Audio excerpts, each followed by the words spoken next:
एकादशी व्रत करने पर उद्यापन करना जरूरी है या नहीं? अगर है तो कैसे करें?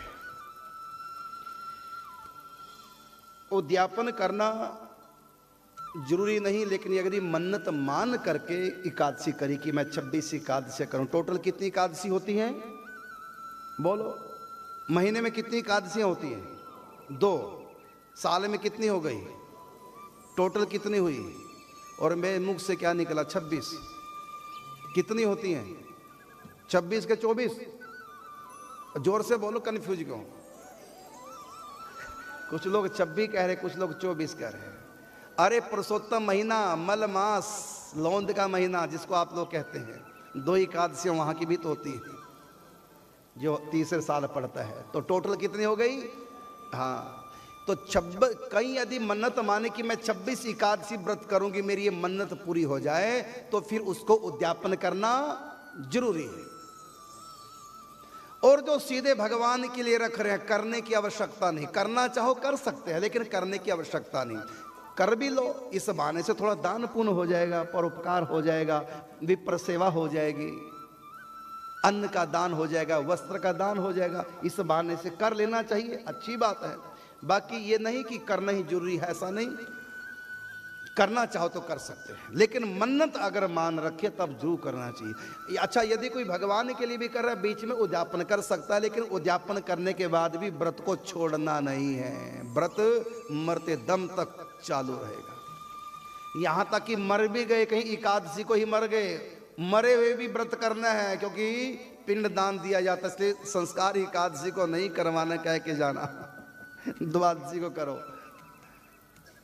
हाँ, जो भाव राज्य में प्रवेश कर गए हैं, सखी भाव प्राप्त कर चुके हैं इसी शरीर में, अभी शरीर छूटा नहीं, क्योंकि जीते जी भी सखी भाव प्राप्त हो जाता है। ऐसे जो निकुंज में प्रवेश कर गए देह के रहते ही, ऐसे संत भले ही एकादशी को चावल भी खा लें, उनको कोई दोष नहीं लगता। शास्त्र की मर्यादा उनके लिए नहीं, क्योंकि उनका भाव राज्य में प्रवेश हो गया। क्योंकि निकुंज में भगवान का दिव्य वृंदावन धाम, वहाँ कोई एकादशी द्वादशी नहीं, वहाँ तो हर रोज पूर्णमासी ही होती है। वहाँ तो हर रोज सूर्य चंद्रमा पूर्ण ही निकलता है। वहाँ पर एकादशी द्वादशी नित्य धाम में नहीं होती। नित्य धाम में तो हमेशा पूर्णमासी है, शरद पूर्णिमा हमेशा हमेशा रास है।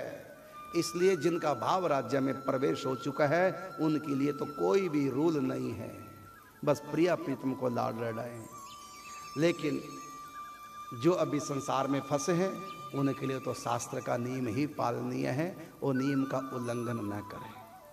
यद्यपि निकुंज का जो उपासना है सखी भाव की, इसके लिए कहा है, ये अद्भुत निकुंज विलास है, जहां न विधि निषेध, लेकिन जब तक भाव न उपजे तब लग करे न भेद।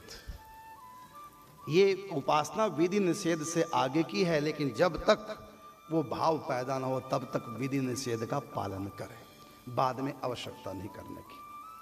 चलो, आपके प्रश्न का उत्तर हो गया।